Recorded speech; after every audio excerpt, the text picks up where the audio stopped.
Bapak-bapak, ibu-ibu, saudara-saudara kaum muslimin rahimakumullah. Murai di dahan dan koko ayam di kandang, dunia ini penuh dengan berbagai macam kesibukan. Sejak dari petani yang turun ke ladang, pedagang yang berangkat ke pasar, pelajar yang menuju sekolah, sampai kepada pegawai yang berangkat ke kantor, seluruhnya tidak lain untuk mencari sesuatu yang bernama bahagia. Setiap orang menginginkan kebahagiaan, dan tidak seorang pun menginginkan kesengsaraan dalam kehidupan ini. Namun nyatanya tidak setiap orang yang ingin bahagia mengetahui jalan yang harus ditempuhnya untuk sampai kepada kebahagiaan itu. Maka pada kesempatan pertemuan kali ini, saya ingin menyampaikan sebuah hadis dari junjungan kita baginda Nabi besar Muhammad sallallahu alaihi wasallam yang termuat dalam kitab Mukhtarul Ahadits An-Nabawiyah, di mana beliau bersabda, arba'un min sa'adatil mar'i. Ada 4 perkara yang merupakan tanda dari orang bahagia. Saya mau tanya, di antara saudara-saudara yang hadir di sini, apa ada yang kepengen jadi orang sengsara? Ya. Seluruhnya tentu ingin mendapatkan kebahagiaan. Maka menurut resep dari Nabi kita, tanda orang bahagia itu 4. Jadi kalau saudara ingin bahagia, harus mempunyai 4 perkara ini. Yang pertama, orang bahagia itu kata Nabi, darun wasi'un. Punya rumah biar bagus asal gede.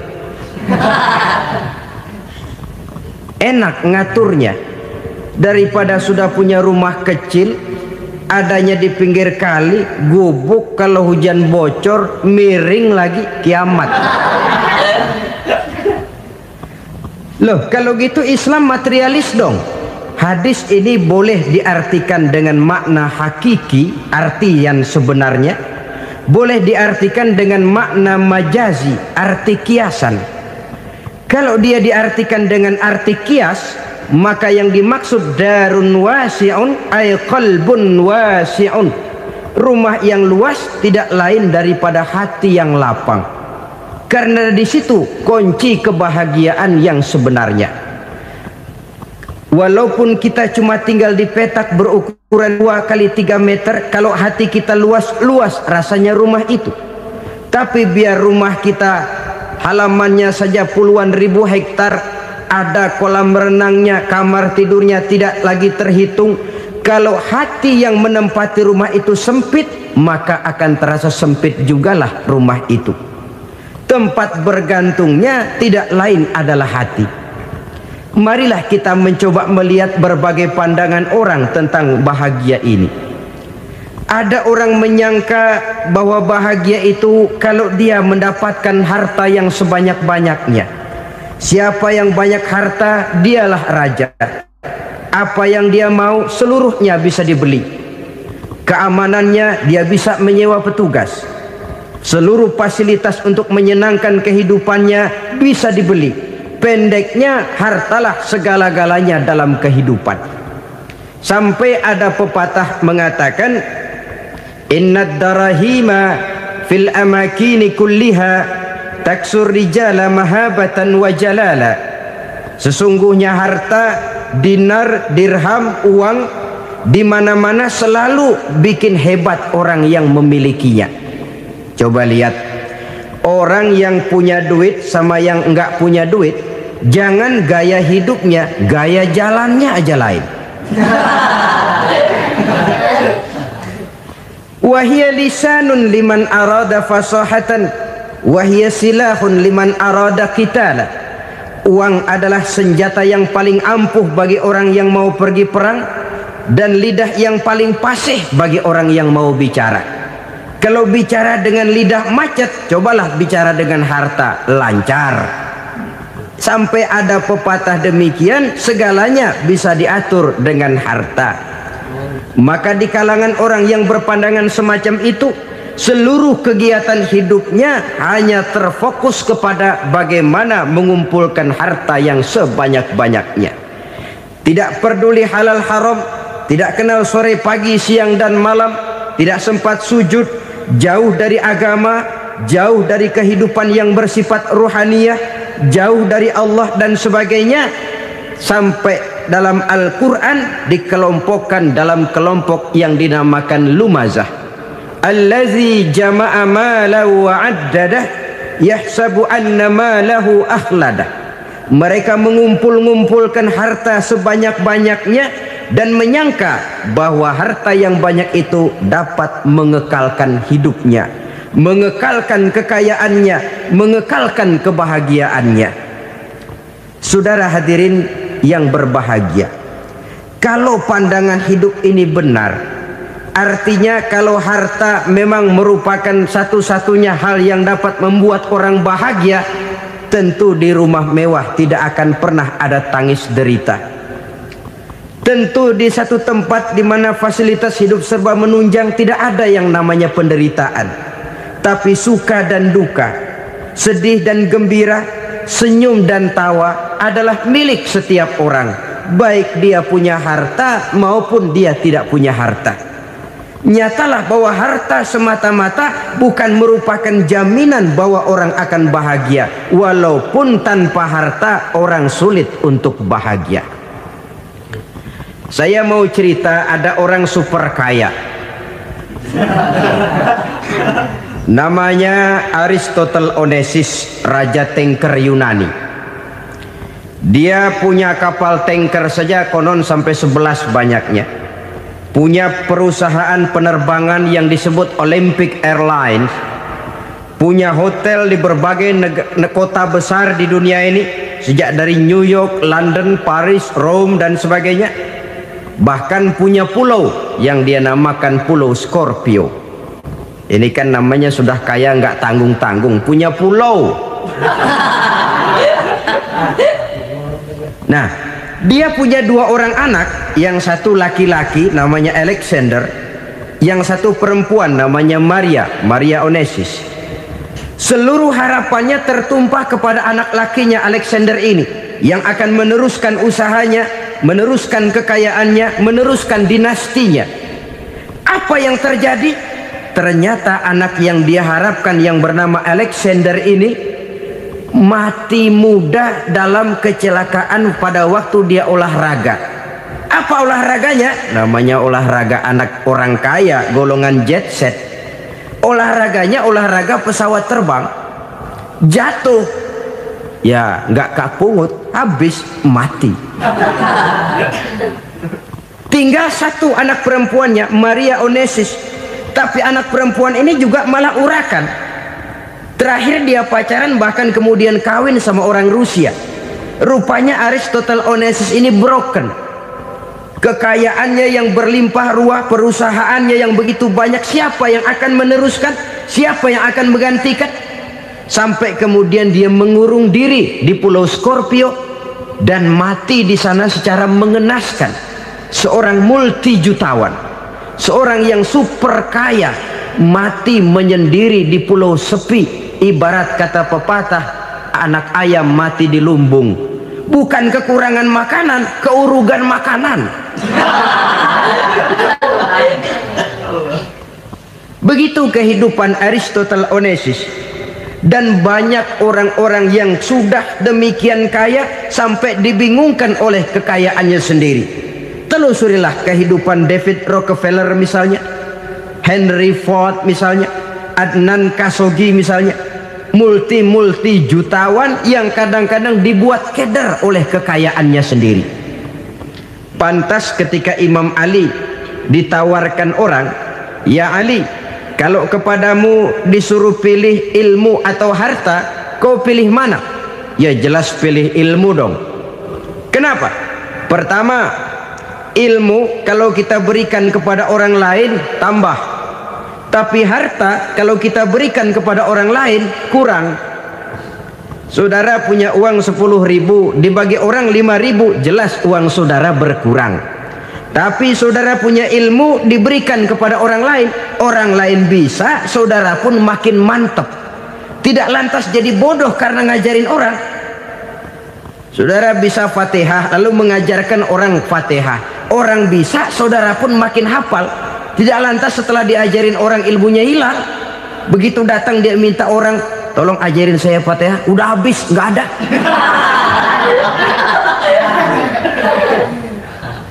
Yang kedua kata Imam Ali, ilmu menjaga kita. Kalau harta kita yang harus jaga.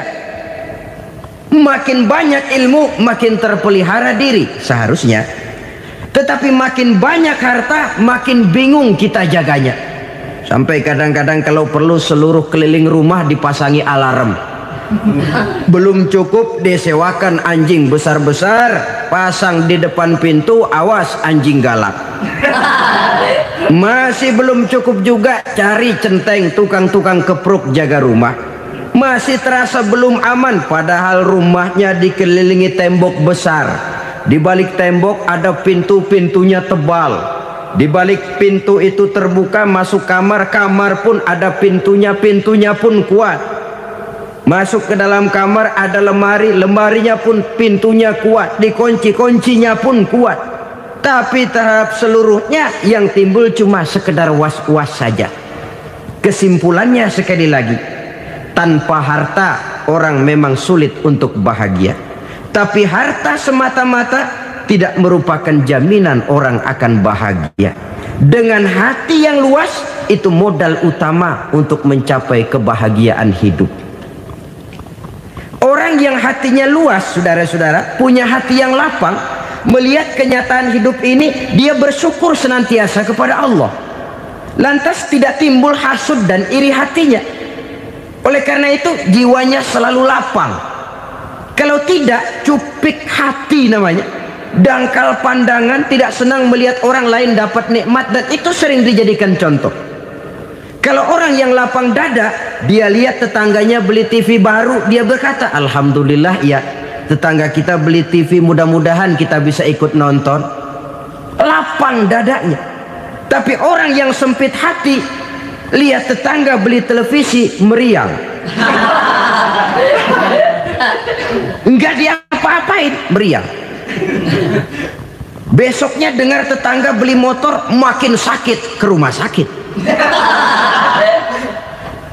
Lalu di rumah sakit dengar tetangganya beli mobil, mati. Disiksa oleh perasaannya sendiri. Orang kalau hati sudah sempit dalam hidup, kemanapun dia pergi, sempit rasanya medan kehidupannya. Kemudian kita melihat juga ada orang yang menilai bahwa bahagia itu katanya kalau punya kedudukan yang tinggi, pangkat yang agung, wibawa yang besar. Mungkin betul, tapi mungkin juga tidak. Bergantung kepada hati orang yang punya pangkat itu. Sama dengan harta tadi. Harta akan membawa bahagia kalau dia jatuh ke tangan orang yang berhati lapang. Tapi harta akan jadi bencana kalau jatuh ke tangan hati orang yang sempit. Pangkat akan membawa bahaya kalau jatuh di tangan hati orang yang sempit. Lebih dari itu, kenyataan mengajarkan kepada kita bahwa ternyata pangkat dan jabatan tidak selamanya memberikan kebahagiaan dalam kehidupan. Bahkan resikonya kelewat besar. Beberapa bukti kita bisa ambil dari para pemimpin dunia yang menjadi korban lantaran pangkat dan jabatan yang disandangnya. Saudara ingat Presiden Abraham Lincoln dan John Kennedy dari Amerika? Dibunuh orang. Park Chung-hee dari Korea Selatan, Ziaur Rahman dari Bangladesh, Anwar Sadat dari Mesir, terakhir Indira Gandhi dari India, menjadi korban dari pangkat dan jabatan yang disandangnya dari orang-orang yang tidak senang dia memegang jabatan itu. Dia akan mudah mengundang bencana. Sehingga pantas kalau seorang presiden terkemuka Amerika, Harry Truman namanya, dia mengatakan jabatan presiden itu, kata dia, seperti orang nunggang macan, naik macan. Harus kita taiki, kalau enggak dia bakal nerekam kita, ngeri katanya. Adapun orang yang hatinya lapang, kalau dia menerima pangkat dan jabatan, dianggapnya itu satu kesempatan untuk berbuat baik. Tapi orang yang berhati sempit, menerima pangkat dan jabatan, bukan kadang-kadang menerima, malah berusaha setengah mati mencapai dengan segala cara. Kalau perlu jilat atas, jilat atas. Jadi golongan sumuhun dawu. Jadi kelompok kulon nuwun, yes sir, yang kerjanya cuma oke bos. Kalau perlu jilat atas, jilat atas. Kalau perlu injak yang bawah, injak yang bawah. Perlu sikut kiri kanan, sikut kiri kanan. Yang penting pangkat dapat, jabatan dapat. Orang yang semacam ini, kalau sudah mempunyai pangkat dan jabatan, biasanya dia tidak menganggap itu sebagai amanah, tidak menganggap sebagai kesempatan berbuat baik, tapi malah kesempatan untuk memperturutkan hawa nafsunya yang dilatar belakangi oleh kesempitan hatinya tadi.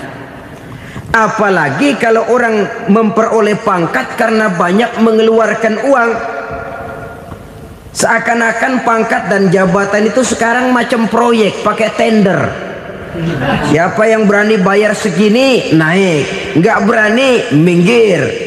Padahal logikanya, kalau orang mencapai satu jabatan karena banyak mengeluarkan uang, hampir bisa dipastikan bahwa setelah jabatan itu dia pegang, langkah pertama yang akan dilakukannya ialah berusaha bagaimana uang yang dia keluarkan supaya kembali. Ya paling kurang pulang modal dulu dong. Soal mikirin rakyat soal nanti, tapi ini modal harus pulang. Itu celakanya kalau orang memperoleh pangkat dan jabatan cuma karena banyak mengeluarkan uang. Jarang orang yang mempunyai keyakinan dan pandangan bahwa pangkat dan jabatan merupakan amanah. Jadi sekali lagi, pangkat dan jabatan mungkin saja membawa kebahagiaan kalau jatuh ke tangan orang yang berhati lapang.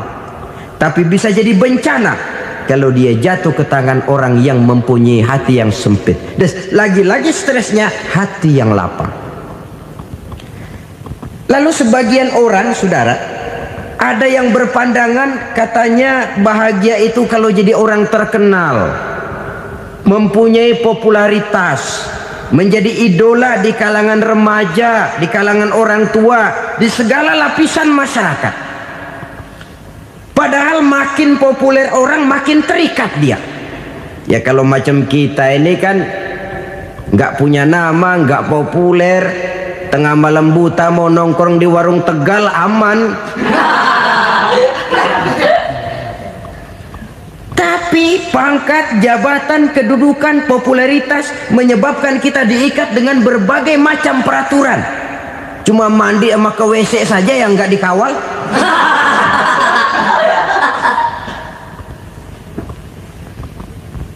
Benarkah popularitas, ketenaran membawa kebahagiaan? Mungkin. Ya, tapi mungkin juga tidak. Kenapa?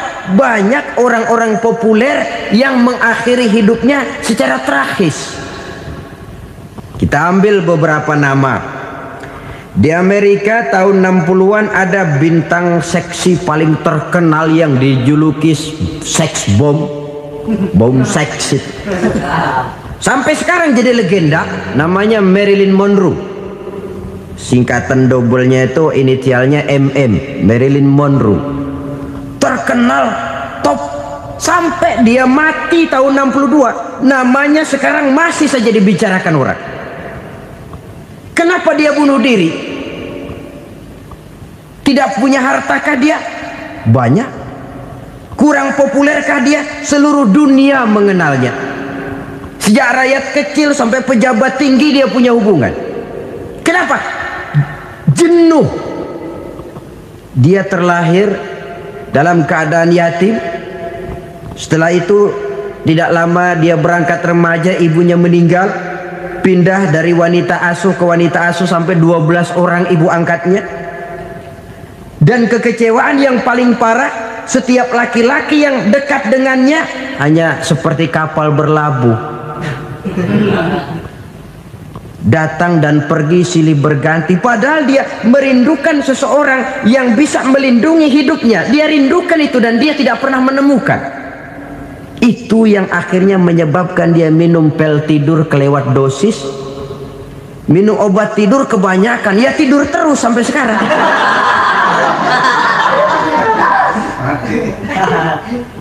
Dia mengakui, saya telah memiliki ketenaran, tapi saya tidak pernah hidup dalam ketenaran itu. Saya pandai main sandiwara, tapi saya ingin hidup dalam alam yang real sebagaimana umumnya orang. Itu yang dia rindukan. Menyusul jejak yang namanya Marilyn Monroe ini, Billie Holiday, saudara kenal tentu, di rumah sakit dirawat. Dia juga minum obat overdosis, mati lagi. Jimi Hendrix minum obat tidur overdosis kelewat batas, mati lagi. Lalu yang menghanyutkan diri di danau, Janis Joplin dan Brian Jones. Ini orang-orang populer, orang-orang terkemuka yang mengakhiri hidup secara tragis, bukan karena tidak terkenal, mungkin karena sudah saking terkenalnya. Contoh paling belakangan, Bruce Lee. Wah, ini tukang-tukang kepruk tentu kenal siapa dia. Sampai sekarang pun tabir kematiannya masih merupakan misteri. Dan yang masih hidup juga menunjukkan gejala yang aneh. Michael Jackson, rumahnya di Beverly Hills itu dijaga sedemikian rupa, dan dia selalu curiga kepada setiap makanan harus steril, bersih dari segala macam kimia. Kemana dia pergi, itu tukang-tukang kepruk sudah selalu menjaga dan mengawal, dan dia seakan takut menunjukkan mukanya yang asli. Hingga kalau tampil ke tengah di luar show, dia kadang memakai pakaian yang tidak menunjukkan dia yang sebenarnya, takut dikenali orang. Ternyata popularitas sering jadi momok yang meracuni kehidupan manusia. Oleh karena itu, benarlah junjungan kita pada saat beliau mengajarkan orang akan bahagia kalau dia mempunyai hati yang lapang.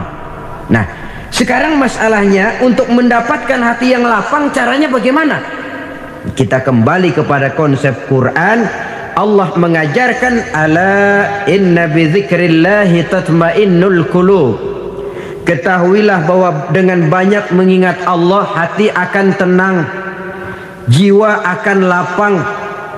Dengan kata lain, dekat dengan agama, merasakan kehadiran Allah dekat dalam hidup, itu muara pertama untuk mencapai hati yang lapang.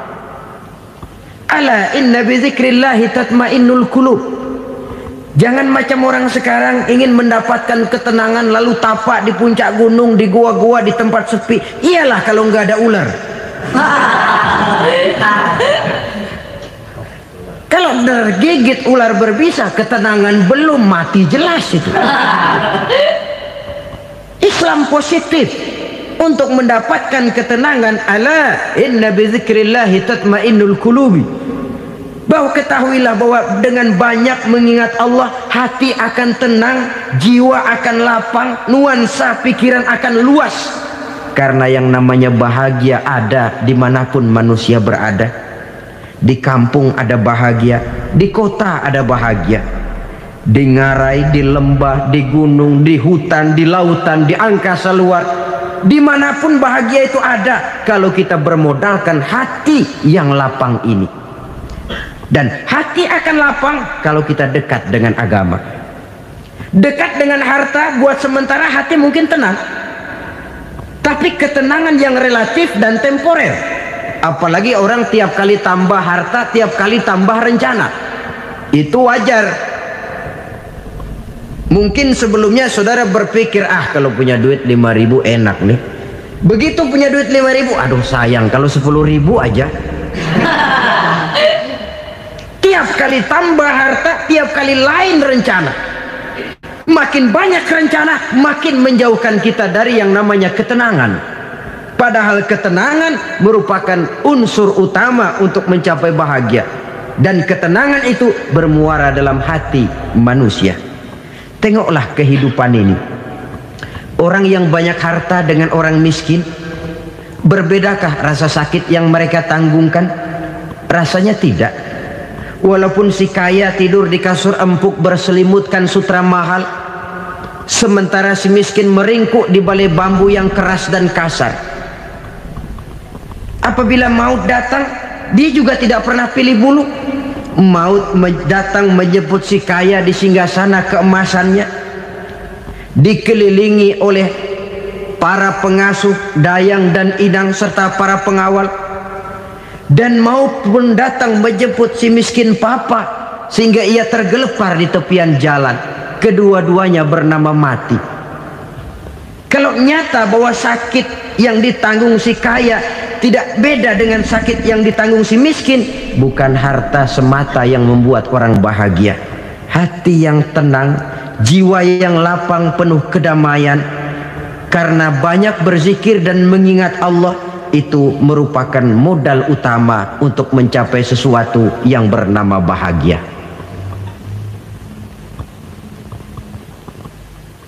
Saudara hadirin yang saya hormati, inilah yang pertama dari 4 ciri yang digambarkan oleh Nabi tentang tanda-tanda orang bahagia. Dan harus berangkat dari yang pertama ini, hati yang lapang. Ini yang harus kita miliki lebih dahulu, baru nanti akan menyusul kepada poin yang ketiga, kedua dan selanjutnya. Sebab kalau hati sudah terisi dengan jiwa yang lapang, seluruh persoalan insya Allah akan bisa kita atasi dengan sebagaimana mestinya.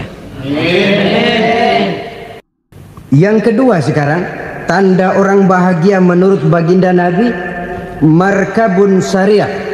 Orang bahagia itu, kata beliau, punya kendaraan biar cepat asal lancar. Artinya kemana dia mau pergi mudah. Apa maksud hadis ini? Kalau kita kaji lebih dalam, kendaraan itu kan alat transportasi. Transportasi tidak lain adalah usaha memudahkan komunikasi. Pindah dari situ kepada teori bahwa manusia adalah zon political, makhluk bermasyarakat yang tidak bisa memenuhi kebutuhan hidupnya secara sendirian. Kita memerlukan keberadaan orang lain dalam kehidupan ini. Untuk memakai baju saja kita sudah perlukan petani yang tanam kapas, pabrik yang memintal kapas jadi benang, pabrik yang menenun benang jadi kain, sampai kepada mesin jahit, sampai kepada tukang jahit. Itu cuma untuk memakai pakaian saja. Tidak seorang pun di antara kita yang sanggup memenuhi kebutuhan hidupnya secara sendiri. Kita perlu orang lain. Maka kebebasan dalam arti mutlak, kebebasan tanpa batas, itu tidak mungkin ada dalam kehidupan. Karena kita mengadakan yang disebut interaksi sosial. Setiap kegiatan kita tentu melibatkan orang lain. Menurut kita barangkali kita bebas jalan di jalan raya semaunya, tapi orang lain berkendaraan pun merasa bahwa ini ada juga jalan haknya, dan begitu selanjutnya. Oleh karena itu, maksud dari kendaraan yang cepat ini adalah khulata'uhu ma'as solihin. Lingkungan pergaulannya terdiri dari orang-orang soleh. Pergaulannya luas. Kemana dia pergi ada temannya. Kesulitannya ada tempat dia cerita. Dan kesulitan kalau sudah diceritakan kepada orang lain, taruh kata orang itu tidak bisa menolong, namun menceritakannya kepada orang yang kita percayai, kan paling kurang sudah mengurangi beban jiwa, mengurangi tanggungan batin, merasa masih ada tempat kita cerita. Maka lebih baik orang awam yang mau bergaul ketimbang orang setengah alim tapi ngunci pintu. Sebab nantinya akan timbul sikap picik, cupik pandangan, dan tidak luas menghadapi kenyataan dalam kehidupan ini. Namun yang harus kita garis bawahi, pergaulan memang mesti luas. Namun jangan sekali-kali lupa, bahwa pergaulan sangat besar pengaruhnya dalam ikut membentuk kepribadian manusia. Sehari-hari bisa kita bilang, kalau kita dekat sama tukang minyak wangi, sekalipun nggak dibagi minyaknya, baunya tentu dapat. Betul? Tapi dekat sama tukang elas, walaupun nggak kena apinya, asapnya mesti kena. Kalau Syauqi mengatakan lebih jelas lagi, man asyaral asrafa asya musyarrafan wa muasyiral anzali ghairu musyarrafin. Awalam taral jildal hakira muqabbalan bisagri lamma sara jildal mushaf. Siapa yang bergaul dengan orang mulia, dia bakal ikut menjadi mulia.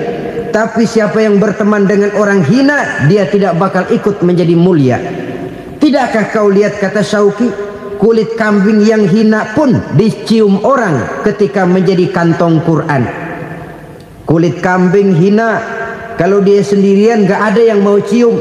Tapi begitu dia bergaul dengan Quran, menjadi kantong Quran, dipakein minyak wangi, ditaruh di tempat yang tinggi, mau diambil dicium dulu, dibawa dengan penuh hormat dan hati-hati. Kulit kambing yang hina lantaran berteman dengan Quran, numpang mujur. Tapi coba lihat kalau kulit kambing berteman dengan kayu, jadi beduk, habis. Zohor dikemplang, asar dipukul. Itu pun sedikit saja, cuma salah milih teman. Yang temannya Quran dihormati orang, yang temannya kayu lantaran jadi beduk, gelap-gelap subuh orang udah kemplangin.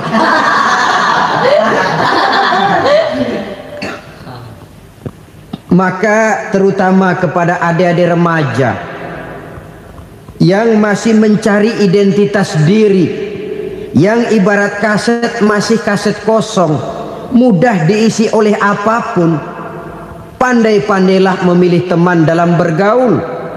Karena banyak orang yang tadinya baik-baik, ketika terseret dalam pergaulan dengan orang yang tidak baik, kebaikannya menjadi lentur dan luntur. Tapi berapa banyak bajingan-bajingan tengik, orang-orang yang berlumur noda dan dosa, tiap hari melakukan maksiat, namun bergaul dengan orang yang baik-baik, pada akhirnya sedikit demi sedikit beringsut dan berangsur dia terbiasa mengikuti kebaikan-kebaikan. Saya tekankan ini kepada remaja karena mereka masih mencari identitas diri. Apa yang mereka lihat mereka mau, apa yang mereka dengar mereka ingin tahu. Coba lihat kehidupan remaja. Pulang nonton film Rambo, pengen jadi Rambo, gagah, maunya belekai melulu. Pulang nonton film Superman, pengen bisa terbang. Pulang nonton India, nyanyi melulu. Wajar, mereka masih mencari identitas diri. Saya ini sebenarnya siapa? Lingkungan, pergaulan akan membentuk itu. Karena itu pandai-pandailah bergaul, karena ia sangat besar pengaruhnya dalam ikut membentuk kepribadian manusia. Apalagi sifat yang jelek lebih cepat menularnya ketimbang sifat yang baik. Sifat yang baik, watak yang soleh itu lambat sekali untuk menular. Tapi yang tidak baik, kan prosesnya mah kalau remaja biasanya mula-mula dengar. Karena dengar lalu pengen tahu. Karena pengen tahu lalu ngeliatin. Begitu ngeliatin kan pengen nyobain. Setelah nyobain ketagihan. Nah, ini prosesnya. Yang namanya ganja, morfin, narkotik, awalnya kan begitu. Mula-mula dengar, katanya kalau sudah fly to the sky, sudah melayang ke langit katanya, disitulah puncak kebahagiaan. Mulanya cuma dengar. Karena dengar pengen tahu. Karena pengen tahu lalu ngeliat, kumpul sama orang yang suka ngeganja. Setelah ngeliat, nah pengen ngerasain. Begitu ngerasain enak juga, ketagihan. Kalau sudah ketagihan jadi penyakit kronis, bisa merembet kepada yang lain. Iya, kalau orang tuanya mampu untuk beli morfin, beli ganja. Kalau tidak kan pikirannya ngayap, jemuran siapa ya gue sabet. Timbullah perbuatan-perbuatan negatif yang bermula dari salah pergaulan.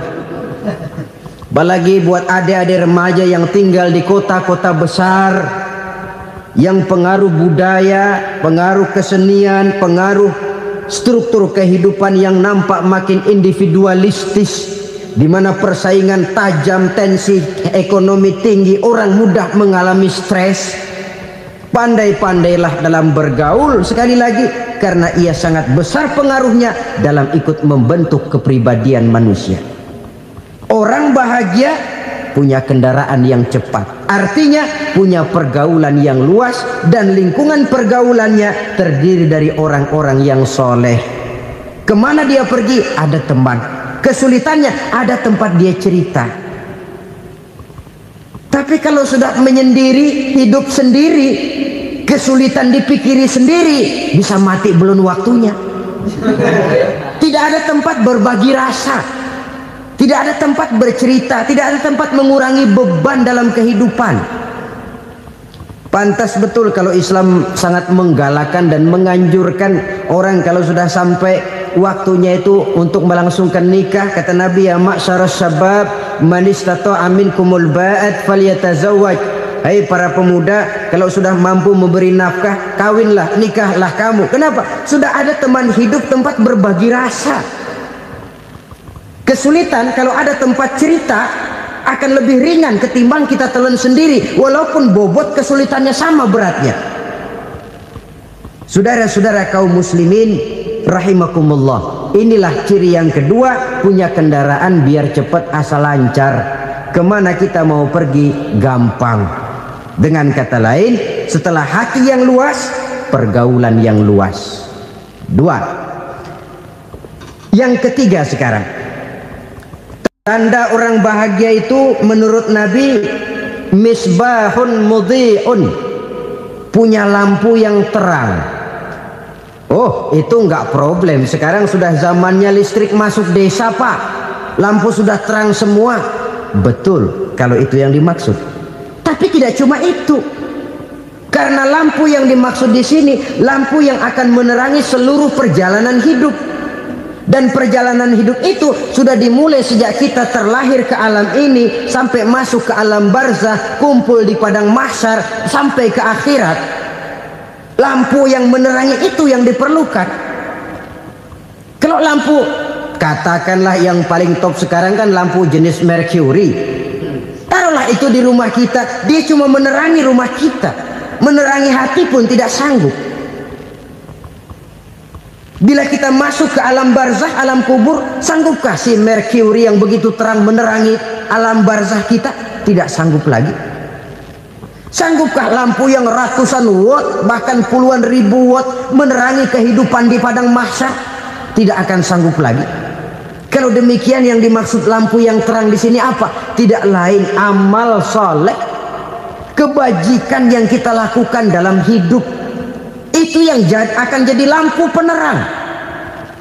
Di dunia nama kita akan terang. Jasad kita boleh hancur terkubur tanah, tapi nama kita akan dikenang orang.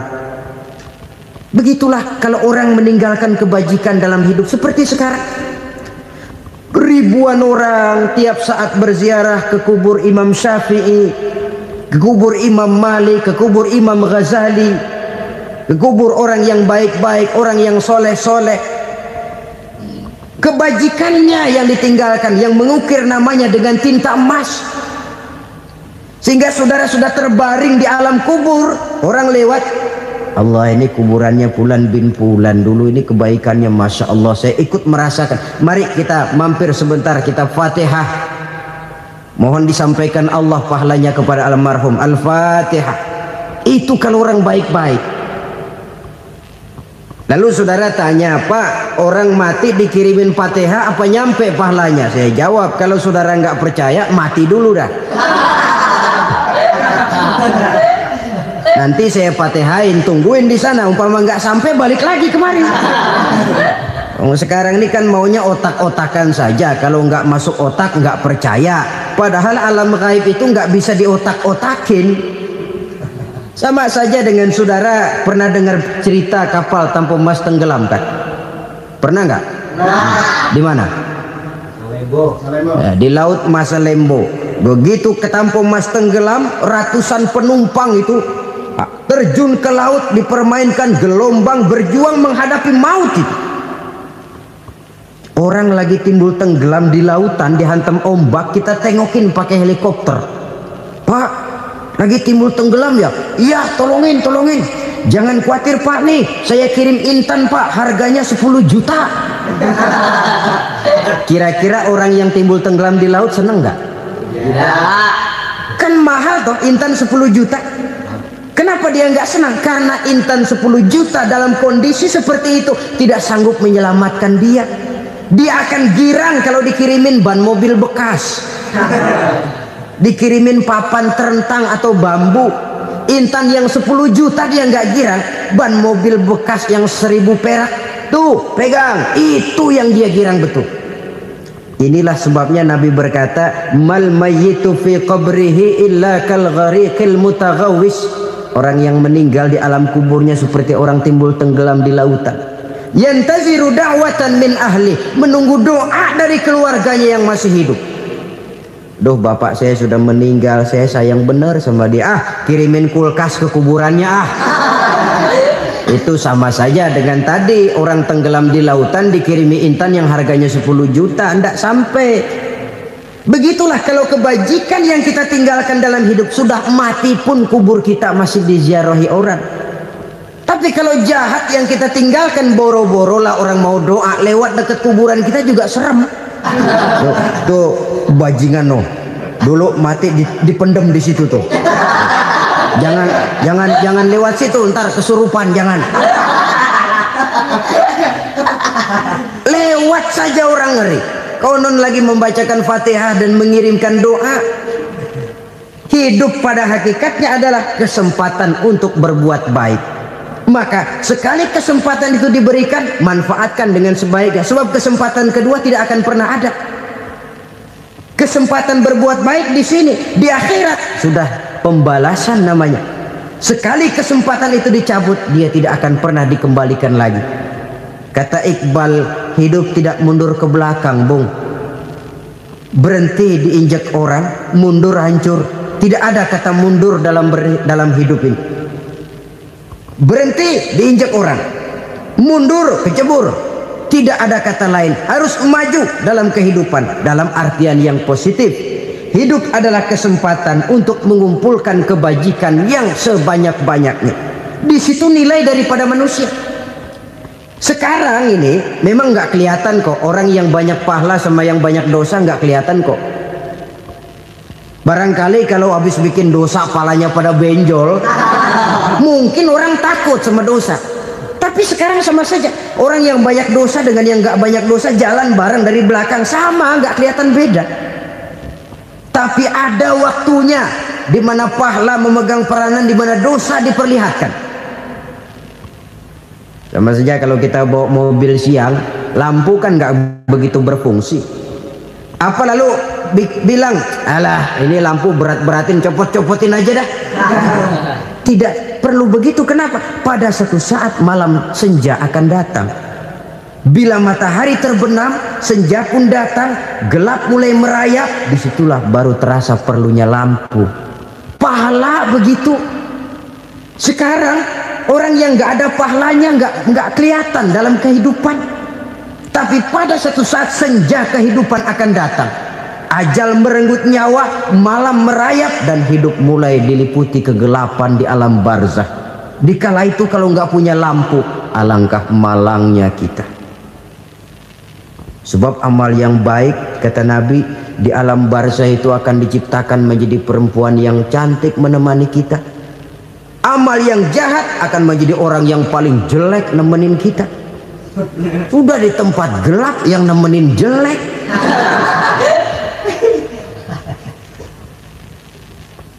Kaum muslimin rahimakumullah. Kalau demikian masalahnya, tergantunglah kita pandai memanfaatkan waktu. Al-waktu kasayf, waktu itu cepat sekali. Yang namanya waktu itu tahu-tahu. Tahu-tahu udah tahun 87. Tahu-tahu udah begitu. Tahu-tahu yang kemarin anak-anak, sekarang udah pada punya anak. Tahu-tahu saja itu. Begitu cepat waktu berlalu. Kalau tidaklah pandai kita memanfaatkannya, akan rugi kita. Nabi bersabda, "Man kana yaumuhu khairun min amsihi fahuwa rabih." Barang siapa yang hari ini lebih baik daripada hari kemarin, itu orang untung. Hari ini lebih baik daripada kemarin. Bulan ini lebih baik dari bulan kemarin. Tahun ini lebih baik dari tahun kemarin. Itu orang yang beruntung. Tahun kemarin sembayangnya maghrib doang, sekarang udah tambah isya. Tahun kemarin cuman Idul Fitri aja ngancem bener, sekarang udah tambah Jumat, lalu tambah lagi maghrib, tambah lagi isya, dan selanjutnya. Hari ini lebih baik daripada kemarin, itu orang yang beruntung. Wa man kana yaumuhu mislu amsihi fahuwa khasir. Lalu barang siapa yang hari ini sama saja dengan hari kemarin, itu orang rugi. Hari ini sama dengan kemarin, rugi itu. Bulan ini begitu, bulan kemarin begitu, tahun ini begitu, tahun lalu juga begitu. Rugi itu orang. Rugi apa? Rugi umur. Umur tambah, amalan gak pernah tambah. Dan saya pikir lebih merupakan azab ketimbang nikmat kalau orang dikasih panjang umur cuma untuk numpuk dosa.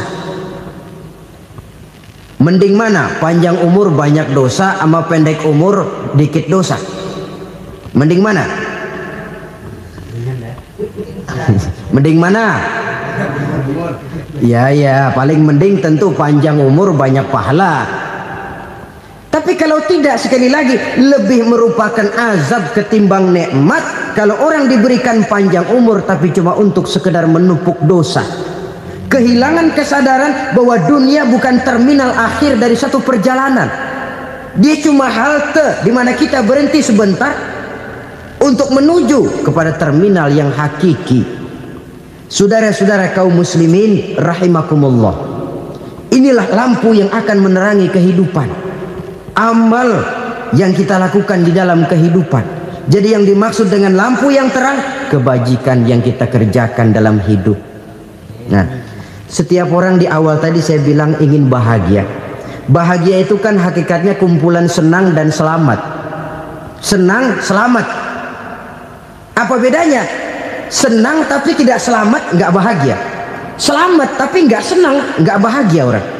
Contoh, kalau orang korupsi, duitnya banyak, senang dia, tapi keselamatannya. Ada tentara baris di samping rumahnya udah bingung, padahal tentara latihan. Tentara cuma latihan, dia bingung. Senang, tapi karena keselamatannya tidak terjamin, dia tidak bahagia. Sebaliknya pegawai negeri jujur benar, cuma segaji-gajinya, selamat nggak korupsi, tapi melarat, ya nggak bahagia juga, kurang senang. Kesenangan dan keselamatan untuk dunia saja, ya sekali lagi, kalau cuma sekedar untuk dunia saja, bisa dibeli pakai uang. Bisa dibeli pakai uang. Saudara ingin selamat, bisa dibeli pakai uang. Saudara ingin senang, bisa dibeli dengan uang. Tapi setelah mati masuk ke alam barzah, habis kekuasaan uang. Nggak bisa lagi beli keselamatan pakai uang, tidak mungkin lagi membeli kesenangan dengan uang. Di situ pahala yang megang peranan. Makin banyak pahala, makin banyak saham untuk membeli kesenangan dan keselamatan, untuk memperoleh yang namanya bahagia.